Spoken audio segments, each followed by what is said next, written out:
shouldn't be writing this, not because I'm not allowed to, but because I'm afraid that if I put all of this into words, the walls will start closing in again. If I disappear, at least I'll know why. My name is Robert. I grew up in a house where survival came first. My mother cleaned other people's floors and came home late, exhausted with the smell of chemicals clinging to her hair. My father worked heavy physical jobs. His hands were cracked, as if his skin was trying to separate from the bone. They spoke very little. I didn't learn how to ask questions. I learned how to stay quiet. Trucks became my escape. The cab, the road, the engine, just me. Loneliness didn't hurt me. Loneliness trained me. I met Martin later in life. His life already had shape, a company, trucks, roots. He was confident, loud, certain. Still, he was my friend. At least that's what I believed. I drove for him for years. Some routes were strange, some paid better. I never asked questions. I learned early that questions come with consequences. When I met her, time slowed down. She laughed softly. She talked about small things. With her, I didn't have to run anymore. We married quickly. A child came even faster. And that's when the truck stopped being freedom. It became an obstacle. Every mile felt like guilt. I needed money, not luxury, not wealth. Just enough to stop. When I told Martin, he wasn't surprised. "There's one run," he said, "Mexico." I asked what I'd be hauling. He looked at me briefly. "Don't ask, you drive. When you come back, you'll be relieved." I asked for money for fuel, food, tolls. He took out the cash and placed it on the table. $4,800 clean, just travel expenses. When you're back, you'll get yours. I held the bills in my hands, heavy, warmer than they should have been. Later I would understand I wasn't sold for $4,800. I was sold for $1,200. The difference. Crossing into Mexico was too easy. On the other side, 3 motorcycles were waiting.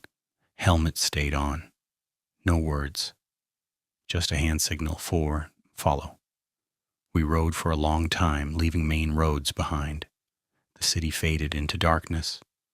In Tijuana, they drove the truck into a massive warehouse. I was taken to a hotel. Wait. The hotel had no mirrors, no clock. Days blurred together. I woke up with the feeling that I was being watched. On the return trip, the message came immediately. Do not go to the main crossing. Turn off. At the small crossing, there was a single border guard. "Good evening," I said. He stared at me for a long time. "How much cocaine do you have?" "I have nothing." He smiled quietly. "No, you have a lot." "How much money do you have?" "About 4,000. 5,200, he said, "and you pass." I called Martin. My hands were shaking. I needed another $1,200 now. Silence. "Figure it out," he said calmly. "I can't help you." That's when I understood. The difference.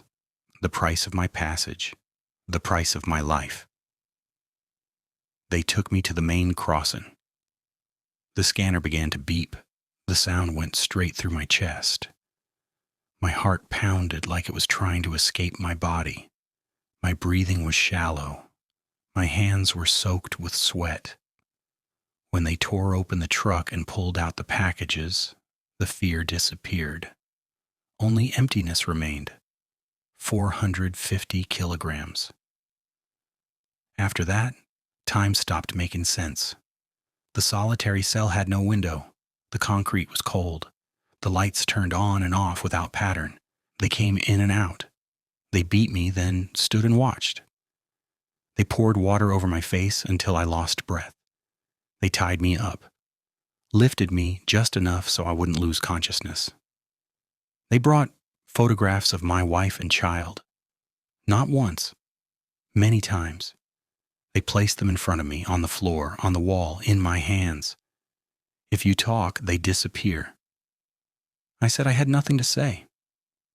The hanging lasted longer. The beatings became quieter. The silence became worse. The threats repeated. Names, addresses, details I had never told anyone. I learned how to stay silent. I don't know how long it lasted. I stopped counting days. Time belonged to them. The trial was cold, fast, mechanical, numbers, laws, paragraphs. 22 years. The judge never looked at me. In La Mesa prison, cell 404, I learned what it means to survive. From day one, they tested me, pushing, threats.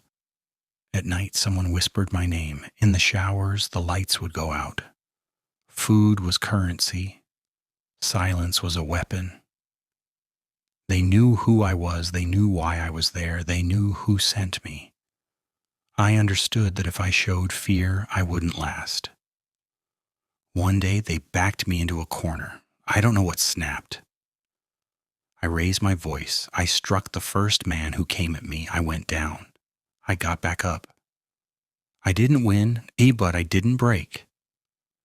From that day on, they looked at me differently. I was given peace. Not safety, but peace. Years later, they said the prison was closing. Foreign inmates were transferred to the United States. There, I confessed everything, all of it. I told them everything I knew. An American court released me.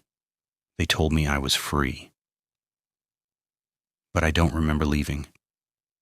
I remember an obituary with my name, an empty house, and my son walking past me, straight into Martin's arms. Sometimes I still hear the scanner beeping, or sometimes I feel my arms lifting as if I'm hanging again. Sometimes I wake up convinced I'm still in cell 404. And sometimes I ask myself, did I ever get out, or did I create a story where I get to watch myself be erased? If you're reading this and feel uneasy, don't turn around. You might already be inside,